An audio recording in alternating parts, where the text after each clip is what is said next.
जैसा कि आप लोगों को पता है, मध्य प्रदेश लोक सेवा आयोग यानी एमपीपीएससी सिर्फ 87% पदों के ही रिजल्ट जारी करता है और 13% पदों के रिजल्ट फिलहाल होल्ड हैं, क्योंकि सुप्रीम कोर्ट में अभी ओबीसी आरक्षण का मामला चल रहा है और तय किया जा रहा है कि ये 13% पद हैं, ये किसे दिए जाएं, ओबीसी को या अनारक्षित को। इसी पेंच ने हजारों उम्मीदवारों के रिजल्ट को अटका कर रखा हुआ है। लेकिन हाल ही में इंदौर हाईकोर्ट की खंडपीठ ने एक याचिका पर सुनवाई करते हुए अहम टिप्पणी की, क्योंकि सुनवाई के दौरान एक उम्मीदवार का रिजल्ट हाईकोर्ट में पेश किया गया और इसी को लेकर जो टिप्पणी हाईकोर्ट ने की है उसने कई सवाल खड़े कर दिए हैं। लेकिन पहले ये मामला क्या है आपको ये बताते हैं। दरअसल मामला राज्य सेवा परीक्षा 2023 का है, जिसमें एक उम्मीदवार जिनका नाम विक्रांत सिंह चौधरी है, ये परीक्षा में शामिल हुए। चौधरी प्री में फेल हुए, फिर उन्होंने प्री के सवालों पर आपत्ति लेते हुए हाईकोर्ट में केस लगाया और कोर्ट ने उन्हें सशर्त मेंस का फॉर्म भरने और एग्जाम देने की छूट दे दी। दिसंबर 2024 में फाइनल रिजल्ट आया तो विक्रांत फेल हो गए। उनकी याचिका पर फिर आगे सुनवाई हुई तो जनवरी 2025 में उन्होंने आयोग पर आरोप लगाए कि इंटरव्यू में उन्हें जानबूझकर कम नंबर दिए गए हैं। इसके बाद हाईकोर्ट ने उनके रिजल्ट को तलब किया और ये रिजल्ट बंद लिफाफे में हाईकोर्ट में पेश किया गया। आयोग ने हाईकोर्ट में बताया कि याचिकाकर्ता परीक्षा में फेल है। इसके बाद इस मामले पर हाईकोर्ट ने जो टिप्पणी की वो सबसे अहम है। सबसे पहले हाईकोर्ट ने इंटरव्यू के बारे में कहा कि याचिकाकर्ता ने ये तर्क देने की कोशिश की कि साक्षात्कार में नंबर देना भी मनमाना है, लेकिन इंटरव्यू एक समिति के द्वारा लिया जाता है। जब तक पर्याप्त और ठोस कारण दर्ज न किया जाए, इंटरव्यू समिति के द्वारा दिए गए नंबरों में कोई हस्तक्षेप नहीं कर सकता।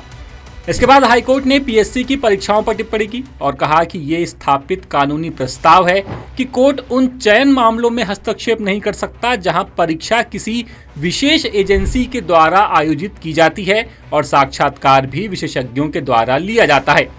कोर्ट चयन मामलों में अपीली प्राधिकारी के रूप में कार्य नहीं कर सकता।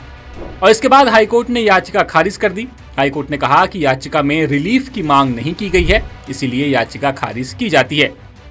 अब ये तो हुई केस की बात, लेकिन अब जो असल बहस छिड़ गई है उसकी बात करते हैं। अब सवाल ये उठ रहे हैं कि एक अभ्यर्थी की याचिका पर उससे रिजल्ट बताया गया, लेकिन साल 2019 से अभी तक पीएससी ने सिर्फ सिलेक्ट कैंडिडेट्स के ही रिजल्ट और नंबर बताए हैं। प्रोविजनल कैटेगरी के 13% का तो रिजल्ट पूरी तरह से बंद है। वहीं 87% वालों के नंबर ही बताए गए हैं, उनको भी उनका नाम फाइनल लिस्ट में है, वो ही नंबर देख पाए हैं। 87% में भी फेल उम्मीदवारों के ना ही नंबर बताए गए और ना ही कॉपियां दिखाई गईं। अब सवाल ये है कि याचिका लगाने वाले फेल उम्मीदवार का जब रिजल्ट बताया जा सकता है तो फिर दूसरे उम्मीदवारों का क्यों नहीं? इसमें आखिर दिक्कत क्या है? दूसरा सवाल यह है कि हाईकोर्ट ने कहा कि जब विशेषज्ञ एजेंसी परीक्षा करवाती है तो फिर चयन मामलों में हाईकोर्ट अपीलीय प्राधिकारी के रूप में काम नहीं कर सकता। अब दूसरे मामले देखें तो कई परीक्षाओं के रिजल्ट अलग अलग याचिकाओं के चलते तो कोर्ट में ही लटके हुए हैं और राज्य सेवा परीक्षा 2023 का रिजल्ट अभी होल्ड है। राज्य सेवा परीक्षा 2025 की मेंस पर रोक है। असिस्टेंट प्रोफेसर भर्ती 2024 के रिजल्ट होल्ड हैं और वहीं इसी तरह के ईएसबी यानी कि कर्मचारी चयन मंडल की शिक्षक भर्ती वर्ग 2 का रिजल्ट होल्ड है।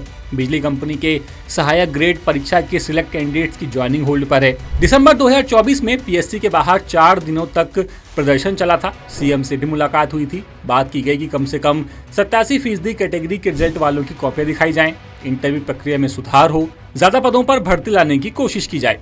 लेकिन इसमें भी एक भी वादा आज तक पूरा नहीं हुआ और उल्टा उन लोगों को ही जेल में डाल दिया गया जो कि आंदोलन कर रहे थे। 10 सूत्र के पास तो भारी मन से दुखी एक उम्मीदवार के पिता का फोन भी आया। उन्होंने कहा कि मेरा बेटा पीएससी की तैयारी कर रहा है, मेंस दे रहा है, लेकिन सिलेक्ट नहीं हो रहा। बेटा कहता है उसे नहीं पता कि वो कहाँ फेल हो रहा है, ना उसे नंबर पता है, ना उसे कॉपियां दिखाई जा रही हैं। बेटा फिर 2025 की मेंस देने वाला है, लेकिन ये कब होगी ये भी पता नहीं। मैं मामूली किराने की दुकान चलाता हूँ, उसका हर दिन का खर्च 400 रुपये है और इतनी ज़्यादा तो मेरी कमाई भी नहीं है। उसे यहाँ बुला लूँ, दुकान पर बैठा लूँगा तो शादी भी नहीं होगी। कैसे भी करके बस उसकी परीक्षा करवा दीजिए। और इतना ही नहीं, परीक्षा में देरी, रिजल्ट आने में देरी और ओबीसी विवाद के चलते युवाओं को नहीं पता कि आखिर कब सब कुछ ठीक होगा और इसी के चलते हर साल आयोग की परीक्षा से उम्मीदवारों का मन भर चुका है। लगातार युवा परीक्षा में कम हो रहे हैं। अब यहाँ सवाल यही है कि जब हाईकोर्ट के अंदर आयोग किसी का रिजल्ट पेश कर सकता है तो आखिर आयोग को अपनी वेबसाइट पर सबके रिजल्ट जारी करने में दिक्कत क्या है? क्यों नहीं कोर्ट में आप कहते कि आप सबका रिजल्ट देंगे। आखिर आयोग एक संवैधानिक संस्था है, उसे अपना काम करने में आखिर किस बात का डर है? इंदौर से विशेष संवाददाता संजय गुप्ता की रिपोर्ट। लेटेस्ट, इन्वेस्टिगेटिव और इन डेप्थ खबरें देखने के लिए ज्वाइन कीजिए द सूत्र का व्हाट्सएप चैनल, सब्सक्राइब कीजिए यूट्यूब चैनल, लाइक कीजिए फेसबुक पेज और पढ़ते रहिए वेबसाइट www.dasudr.com।